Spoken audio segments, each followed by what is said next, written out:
الحمد لله الحمد لله نحمده ونستعينه ونستغفره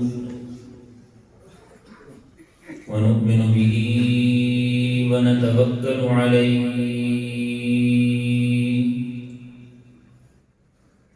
ونعوذ بالله من شرور أنفسنا ومن سيئات أعمالنا من يهده الله فلا مضل له ومن يضلله فلا هادي له ونشهد أن لا إله إلا الله ونشهد أن سيدنا وسندنا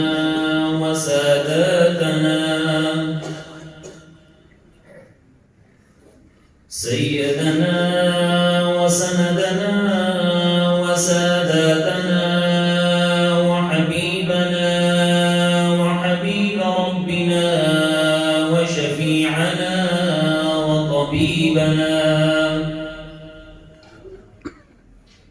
وطبيب قلوبنا مولانا محمدا عبده ورسوله أرسله بالحق بشيرا ونذيرا وداعيا إلى الله بإذنه وسراجا منيرا أما بعد فقد قال الله تبارك وتعالى في كلام المجيد والفرقان الحميد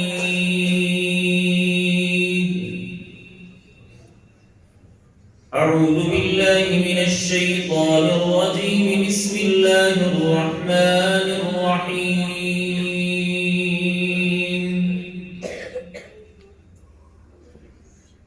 قل إن كنتم تحبون الله فاتبعوني يحببكم الله ورسوله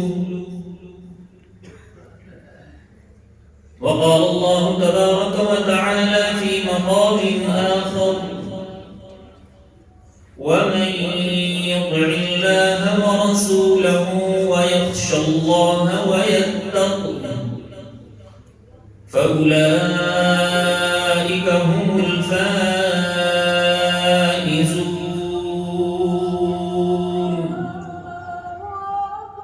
صدق الله العظيم وقال النبي صلى الله تعالى عليه وسلم عليكم بسنتي وسنة خلفاء الراشدين المهديين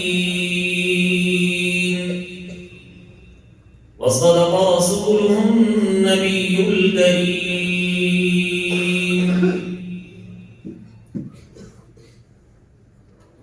گرامی قدر سامعین، اسٹیج پر بیٹھے ہوئے مقتدر و محترم، اس علاقے کی زینت، اس علاقے کی روحانی شخصیت، جن کے لیے میرے پاس الفاظ نہیں ہے، میری مراد استاد الاساتذہ، استاد الحفاظ والقراء حضرت قاری عبدالرحیم صاحب دامت برکاتہم العالیہ، ان کی سرپرستی میں آج کا یہ پروگرام منعقد ہے۔ اس پروگرام میں میں میزبان بھی ہوں اور مہمان بھی ہوں۔ میزبان اس طرح ہوں کہ یہ پروگرام برادری کبیر حضرت مولانا مفتی یونس صاحب جو میرے بڑے بھائی ہیں، میں اس نیت سے آیا ہوں، اور مہمان اس لیے ہوں کہ انہوں نے دعوت دی کہ آپ نے مختصر گفتگو کرنی ہے۔ بلا تمہید جو مجھے عنوان ملا، اتباع سنت کی اہمیت، میں کوشش کروں گا کہ مختصر سے وقت میں قرآن اور حدیث کی روشنی میں اس پر بات کروں۔ ضروری ہے کہ جس موضوع پر بات کی جائے اس موضوع کی پہچان کروائی جائے۔ سنت کی تعریف جب تک ہم نہیں سمجھیں گے تو اس کی اہمیت ہمارے دل میں نہیں بیٹھے گی۔ اور تعریف کے بعد سنت کے مد مقابل جو چیز معاشرے کے اندر رائج ہے، جب تک ہم اس کو نہیں پہچانیں گے تو تب تک ہمیں سنت کی پہچان بھی نہیں ہوگی۔ یہ دنیا عالم ازداد ہے، ہر چیز کی ضد پائی جاتی ہے۔ دن کا اجالا ہے تو اس کے مقابلے میں رات کی روشنی ہے، حق ہے تو اس کے مقابلے میں باطل ہے، توحید ہے تو اس کے مقابلے میں شرک ہے، اسی طرح سنت ہے تو سنت کے مقابلے میں بدعت ہے۔ تو سب سے پہلے میں سنت کی تعریف کرتا ہوں۔ علماء تشریف فرما ہیں کہ سنت حضور نبی کریم صلی اللہ تعالی علیہ وسلم کے کیے ہوئے طریقے کا نام ہے۔ جو کام میرے نبی صلی اللہ تعالی علیہ وسلم نے کیا وہ امت کے واسطے طریقہ بن گیا، نمونہ بن گیا۔ امت کی کامیابی اسی میں ہے، جب تک وہ پیارے نبی صلی اللہ علیہ وسلم کے بتائے ہوئے طریقوں پر چلے گی تو وہ دنیا میں بھی کامیاب رہے گی اور آخرت میں بھی کامیاب رہے گی۔ اور اگر کسی بھی دور میں امت نبی صلی اللہ علیہ وسلم کے طریقے سے ہٹ گئی تو وقتی طور پر جھاگ کی طرح وہ ابھرتی ہوئی تو نظر آئے گی، لیکن اس کے اندر استقامت نہیں ہوگی اور وہ کام دیر پا نہیں ہوگا، اس میں برکت نہیں ہوگی۔ میں مثال پیش کرتا ہوں۔ آپ مسجد میں اذان سن کے آتے ہیں، نماز کا وقت ہوتا ہے، مکبر تکبیر کہتا ہے، امام اللہ اکبر کہتا ہے، پیچھے کھڑے ہونے والا مقتدی امام کی تکبیر کے ساتھ تکبیر کہتا ہے۔ جب امام رکوع میں جائے تو یہ بھی جاتا ہے۔ امام جب تک رکوع سے نہ اٹھے تو مقتدی نہیں اٹھ سکتا۔ جب تک امام سجدے میں نہ جائے مقتدی سجدے میں نہیں جا سکتا۔ امام سجدے میں چلا جائے، مقتدی کہے آج میرا دل کرتا ہے میں 3 تسبیحات کے بجائے میں 15 تسبیحات پڑھ لوں، لیکن نہیں، اس کو امام کے ساتھ اللہ اکبر کہتے ہوئے سر اٹھانا ہوگا۔ غرض ہے کہ جب تک امام نماز سے نہیں نکلا مقتدی اس سے پہلے سلام نہیں پھیر سکتا۔ یوں ہی امت محمدی صلی اللہ علیہ وسلم ہر ایک کام میں اگر وہ اپنی زندگی قرآن اور حدیث کے سانچے میں ڈالنا چاہتا ہے تو وہ یوں سمجھ لے کہ میں نے زندگی کی نماز محمد عربی صلی اللہ علیہ وسلم کے پیچھے شروع کر دی ہے۔ میرے امام، میرے مقتدا، میرے رہنما، میرے رہبر، میرے شیخ، میرے مربی محمد عربی صلی اللہ تعالی علیہ وسلم ہیں۔ جہاں میرے نبی کہیں گے یہ کرنا ہے تو میں نے وہ کرنا ہے۔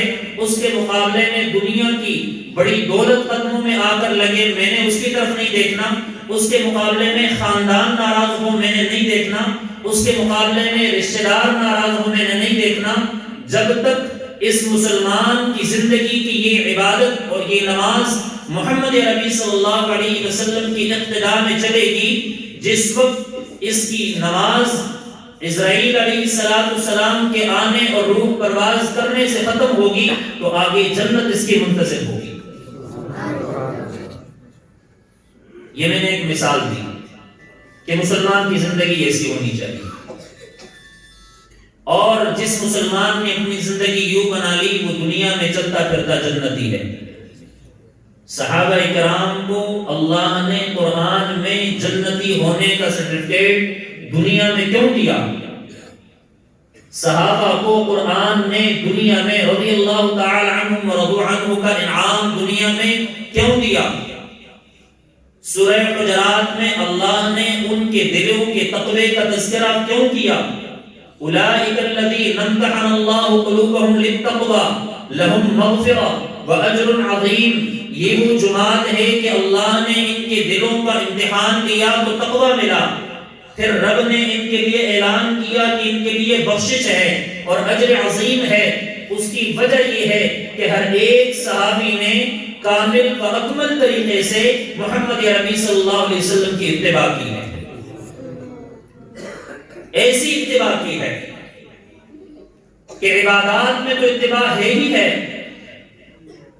معاشرت میں تو اتباع ہے ہی ہے، معاملات میں تو اتباع ہے ہی ہے، لیکن جس وقت ہم احادیث میں صحابہ کے واقعات پڑھتے ہیں، تاریخ میں مؤرخ صحابہ کے واقعات کو لکھتا ہے، تو ہمیں حضرت عبداللہ بن عمر رضی اللہ تعالی عنہ یوں بھی نظر آتے ہیں کہ ایک حج کے سفر پہ جاتے ہوئے راستے میں غلام کو کہتے ہیں کہ سواری کو روک دو، سواری رکتی ہے، اترتے ہیں، تھوڑا دور جا کر ایک مقام پر جیسے انسان قضائے حاجت کے لیے بیٹھتا ہے، وہاں قضائے حاجت پر بیٹھنے کی شکل بناتے ہیں اور تھوڑی دیر وہاں بیٹھ کے واپس آتے ہیں۔ واپس آ کر غلام پوچھتا ہے کہ آقا وہاں آپ کس لیے گئے؟ آپ کو حاجت نہیں تھی، پھر کیوں بیٹھے؟ فرمایا کہ میں نے حج کے سفر میں محمد عربی صلی اللہ علیہ وسلم کو یہاں قضائے حاجت پر بیٹھے ہوئے دیکھا تھا، اس لیے آج میں نے کہا کہ مجھے ضرورت تو نہیں ہے لیکن میں یہاں پر بھی اللہ کے نبی کی اتباع کر لوں۔ تو آج کی امت اگر نبی کے طریقے سے ہٹ کر کہے کہ مجھے کامیابی چاہیے، کامیابی ملے گی؟ نہیں ملے گی۔ حضرت سفیان ثوری رحمہ اللہ کا بڑا عجیب قول ہے، وہ فرماتے ہیں کہ دن کے وقت میں سنت کی نیت کر کے قیلولہ کرنا، یعنی دوپہر کے وقت میں سنت سمجھ کے آرام کرنا، اس پر اتنا بڑا اجر و ثواب ملتا ہے کہ ساری رات نوافل پڑھتے رہیں تو شاید اس پر اتنا نہ ملے، کیونکہ یہ سنت ہے اور وہ نفل ہے۔ آج ہمارے معاشرے میں جب کوئی کسی کو کہتا ہے کہ یہ کام یوں کر لو، سنت یہ ہے، جواباً ہم کہتے ہیں سنت ہی تو ہے۔ میں سمجھتا ہوں کہ اگر علماء کی موجودگی میں یہ بات کر رہا ہوں بڑے وضوح سے، اگر یہ کلمہ اس نے ہلکا سمجھ کر کہا تو اس کا ایمان خطرے میں پڑ گیا۔ سنت ہی تو ہے، اگر یہ جملہ مسلمان کی زبان سے نکلا اور اس نے سنت کو ہلکا سمجھ کے کہا، اس کا ایمان خطرے میں ہو گیا۔ اللہ کے نبی صلی اللہ علیہ وسلم کی سنت پر تو قرآن نے آخرت کا نجات، آخرت کی نجات اور اس کا دار و مدار رکھا ہے۔ آئیے قرآن خطبے میں نے 2 آیتیں تلاوت کی۔ اللہ کیا فرماتے ہیں؟ قل، میرے محبوب صلی اللہ علیہ وسلم آپ فرما دیجئے، ان کنتم تحبون اللہ، اگر تمہارا دعویٰ یہ ہے کہ ہم اللہ سے محبت کرتے ہیں، فاتبعونی، تمہیں میرا طریقہ اختیار کرنا ہوگا، میری تابعداری کرنی ہوگی، میری بات ماننی ہوگی، جو طریقہ میں نے تمہیں بتایا ہے اس طریقے پر آنا ہوگا۔ نتیجہ کیا ملے گا؟ اللہ خود اعلان کر رہے ہیں، اللہ خود فتویٰ دے رہے ہیں، یحببکم اللہ، تم اللہ کے محبوب بن جاؤ گے۔ اتباع سنت سے امتی رب کا محبوب بن جاتا ہے۔ اس لیے ضرورت اس عمل کی ہے کہ آج ہم اپنی زندگی کو سنت کے سانچے میں ڈالیں۔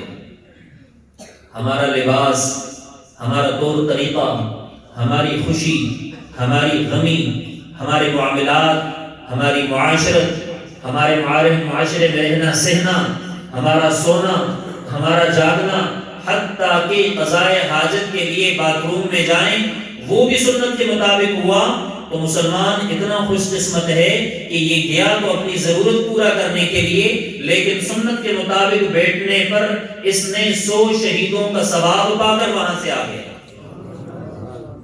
اللہ کے نبی صلی اللہ علیہ وسلم نے کیا فرمایا؟ من تمسک بسنتی عند فساد امتی فلہ اجر 100 شہید، جس نے فتنے اور فساد کے زمانے میں میری ایک سنت کو مضبوطی سے تھاما، میری ایک سنت کو زندہ کیا، اللہ اس کو 100 شہیدوں کا ثواب دیں گے۔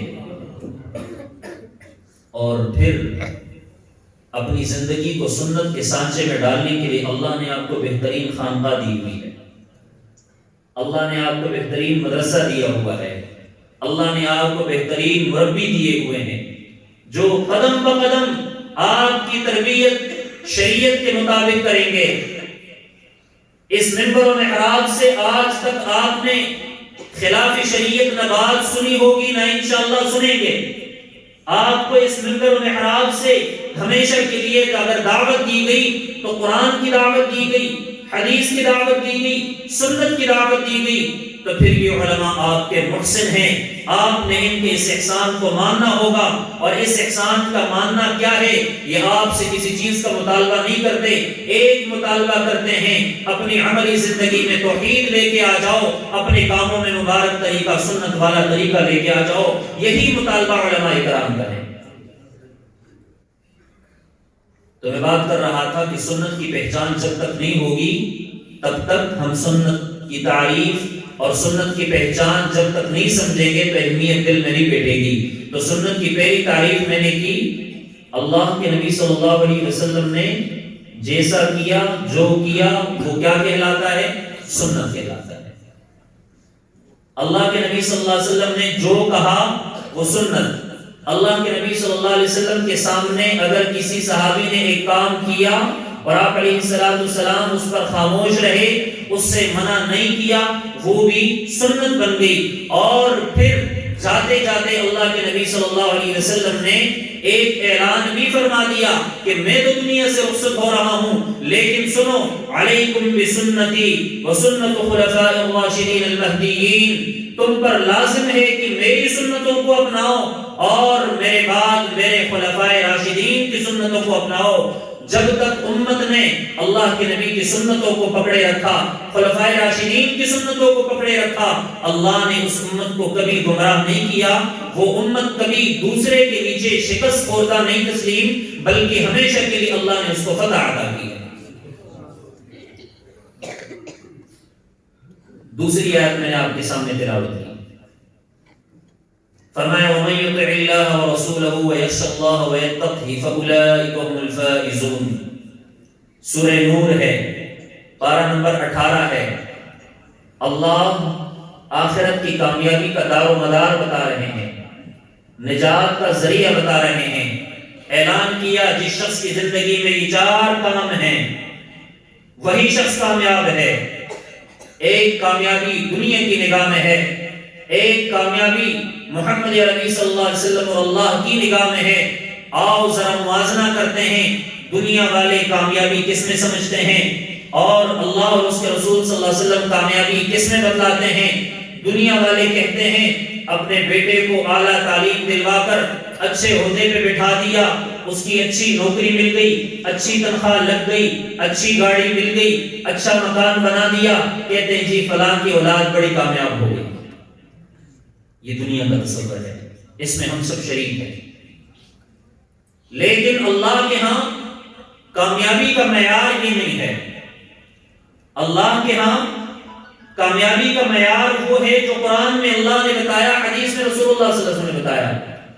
آئیے اس آیت کو سنیے، فرمایا وَمَن يُطِعِ اللَّهَ وَرَسُولَهُ، جس نے اللہ کی اطاعت کی، اس کے رسول کی اطاعت کی، وَيَخْشَ اللَّهَ، اللہ سے ڈرتا رہا، وَيَتَّقْهِ، گناہوں سے اپنے آپ کو بچاتا رہا، فَأُولَٰئِكَ هُمُ الْفَائِزُونَ، وہی لوگ کامیاب ہیں۔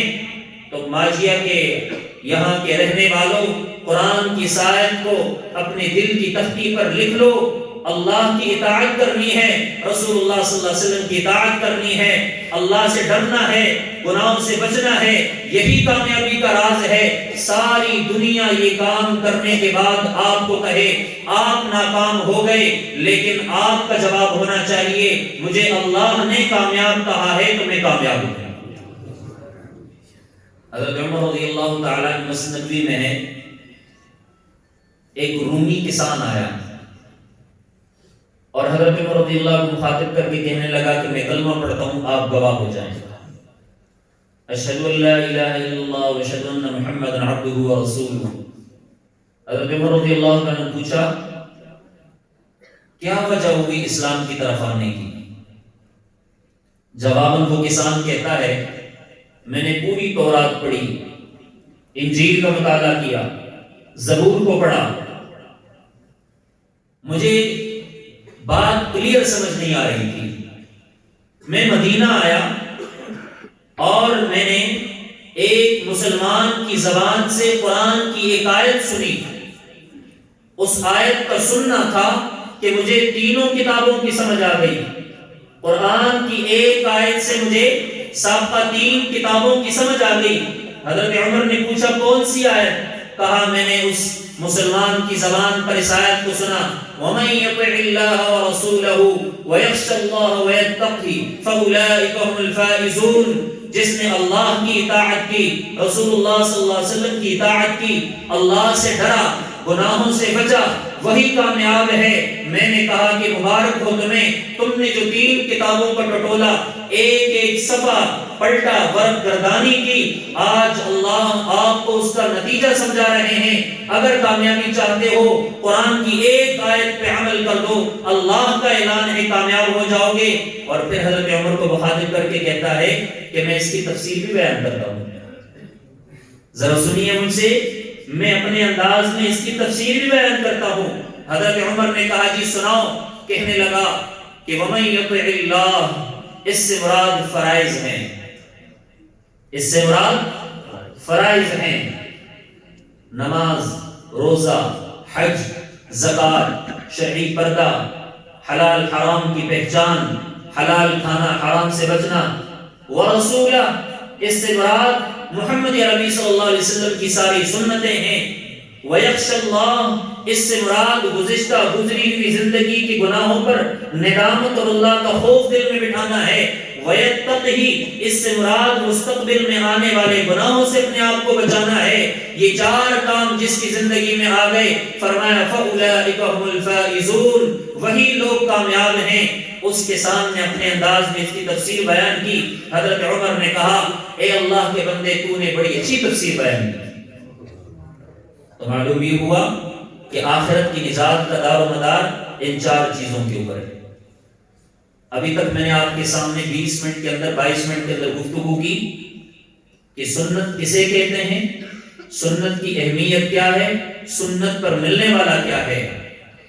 میرے پاس مزید 8 منٹ باقی ہیں، اس میں اگلی بات سمجھاتا ہوں کہ سنت کے مقابلے میں کیا ہے۔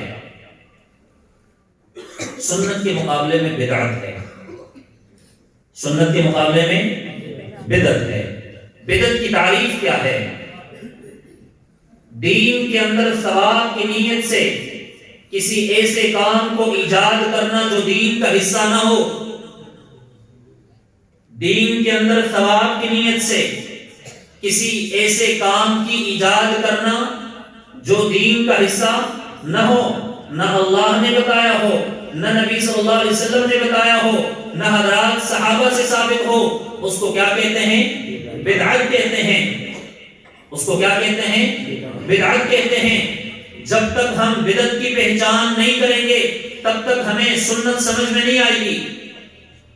آج سنت کے راستے میں بڑی رکاوٹیں ہمارے معاشرے کے اندر کچھ ایسی بدعات ہوا کرتی ہیں کہ ہم ان بدعات میں اپنی زندگی کو گزار گئے، اور جب ہمیں کہا جاتا ہے کہ سنت پر عمل کریں تو ہمارا جواب یہ ہوتا ہے کیا کرے جی، معاشرے میں لوگ کیا کہیں گے۔ استاد محترم حضرت مولانا عطاء الرحمان صاحب تشریف لائے، میں بیٹھا ہوا ہوں، استاد جی سے کہوں گا بے ادبی گستاخی معاف، میں اپنی گفتگو کو حضرت کے حکم پر ہی جاری رکھتا ہوں، میں نے استاد جی سے پڑھا ہے۔ تو بات کر رہا تھا کہ سنت کے مقابلے میں کیا ہے؟ بدعت ہے۔ آج سنت کے راستے میں بدعت رکاوٹ بنی ہوئی ہے۔ ہمارا جواب کیا ہوتا ہے؟ میں مثال دے رہا ہوں سمجھانے کے لیے۔ خوشی آئی، نکاح کا مسنون طریقہ ہم نے چھوڑ دیا، رخصتی کا مسنون طریقہ ہم نے چھوڑ دیا، ولیمے کا مسنون طریقہ ہم نے چھوڑ دیا۔ اس کے مقابلے میں معاشرے کی بنائی ہوئے رسم و رواج آ گئے۔ کہا کہ سنت کے مطابق شادی کرو تو کہتے جی لوگوں کو کیا جواب دیں گے، معاشرے کو کیا منہ دکھائیں گے، لوگ باتیں کریں گے۔ آؤ، اللہ کے نبی نے اپنے صحابہ کی کیسی تربیت کی تھی؟ کیا صحابہ نے لوگوں کی باتوں میں آ کر کسی سنت کو چھوڑا ہے؟ نہیں۔ حضرت ابو حذیفہ رضی اللہ تعالی عنہ ایران فارس گئے ہوئے ہیں، وہاں دسترخوان لگا، کھانے کے لیے بیٹھے، کھانا شروع کیا، نوالا اٹھایا، ہاتھ سے گر گیا دسترخوان پہ، دیکھا دسترخوان صاف ہے، نوالا صاف ہے، اٹھا کر منہ میں ڈالا، ساتھ میں بیٹھے ہوئے شخص نے کہا یہ لوگ کہیں گے کہ یہ شخص دسترخوان سے اٹھا کے کھانا کھاتا ہے۔ سنیے ایسے وقت میں صحابی رسول نے کیا جواب دیا؟ اچھا واپس پھینک دوں؟ نہیں۔ لوگ کیا کہیں گے؟ چھوڑ دوں؟ نہیں۔ لوگ کہیں گے برا کیا چھوڑ دوں؟ نہیں۔ جواب یہ دیا کہ کیا ان احمقوں کی وجہ سے میں اپنے نبی کی سنت کو چھوڑ دوں؟ سبحان اللہ۔ کیا ان احمقوں کی وجہ سے میں اپنے نبی کی سنت کو چھوڑ دوں؟ آج عہد کریں، اس مدرسے کا یہ سالانہ پروگرام آپ کو یہ دعوت دے رہا ہے کہ زندگی میں کسی سنت کو زندہ کرنے کا موقع اللہ نے دیا، اس کے مقابلے میں رسم آ گئی، رواج آ گیا، بدعت آ گئی، معاشرہ آ گیا، خاندان آ گیا، والدین آ گئے، اعزا قارب رشتہ دار آ گئے۔ آپ نے بھی یہی جواب دینا ہے، میں ان بے وقوفوں کی وجہ سے اللہ کے نبی کی سنت کو نہیں چھوڑ سکتا۔ کیا ملے گا؟ من تمسک بسنتی عند فساد امتی، میری امت کے فساد کے وقت میں جس نے میری ایک سنت کو زندہ کیا 100 شہیدوں کا ثواب بھی مل جائے گا، اللہ بھی راضی ہو جائیں گے، محمد عربی صلی اللہ علیہ وسلم بھی راضی ہو جائیں گے۔ یہ عہد کرتے ہیں۔ یہ پروگرامات اس لیے منعقد کیے جاتے ہیں، میں ہر پروگرام کے آغاز میں بات کیا کرتا ہوں، آج اختتام پر بات کر رہا ہوں۔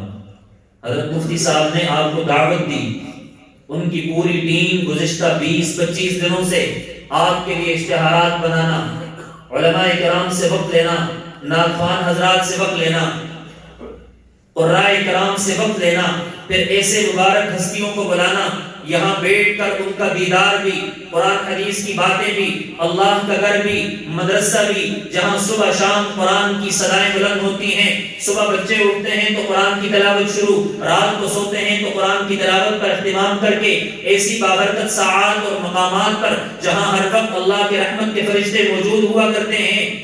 اس کے پیچھے ایک مقصد ہے، وہ مقصد یہ ہے کہ آج ہمارا معاشرہ جو دین سے دور ہے، آج ہمارا معاشرہ جو سنت سے دور ہے، آج ہمارا معاشرہ جو قرآن سے دور ہے، ایسے پروگرامات کے انعقاد کا ایک ہی مقصد ہے کہ آج ہم اپنے بھولے ہوئے سبق کو یاد کر دیں، آج ہم اپنے رسم و رواج کو ایک طرف رکھ دیں، علاقے اور برادری کو ایک طرف رکھ دیں اور اللہ کے نبی کی سنتوں کو زندہ کر دیں۔ یقین جانے یہ پروگرام کرنے والوں کے لیے بھی نجات کا ذریعہ بن جائے گا، آپ کے لیے بھی نجات کا ذریعہ بن جائے گا۔ اور کل ایک جگہ پروگرام میں تھا، وہاں تعداد کم تھی تو ساتھی مجھے کہنے لگے مولانا صاحب ناراض نہ ہونا، لوگ کم ہیں، میزبان بڑا پریشان، تو میں نے ان کو ایک بات کہی جو آپ کے گوش گزار کرتا ہوں، یہاں تو الحمدللہ بڑا جم غفیر ہوا کرتا ہے، پروگرام کی کامیابی کا تعلق عوام کی کمی اور زیادتی کے ساتھ نہیں ہے کہ کم لوگ آئے جی بڑا ناکام جلسہ ہوا، بہت زیادہ لوگ آئے جی بڑا کامیاب جلسہ ہوا، نہیں۔ اگر اس پروگرام میں جو علماء نے گفتگو کی، جو اللہ والوں نے دعائیں دی، جو اللہ والوں نے نصیحت کی، اور مجھ جیسے گناہگار بھی ان علماء کی برکت سے آ کر سٹیج پر بیٹھ کر آپ کے سامنے اپنی ٹوٹی گزارشات پیش کر کے جائے، اگر ہماری عملی زندگی اس سے بن گئی تو پروگرام کامیاب ہے۔ مفتی صاحب کا خرچہ اپنی جگہ پہ لگ گیا، منتظمین کا انتظام اپنی جگہ پہ لگ گیا، اور اللہ اس سے راضی ہو جائیں۔ اللہ جل جلالہ ہم سب کو اس بات پہ عمل کرنے کی توفیق نصیب فرمائے۔ وآخر دعوانا الحمدللہ رب العالمین۔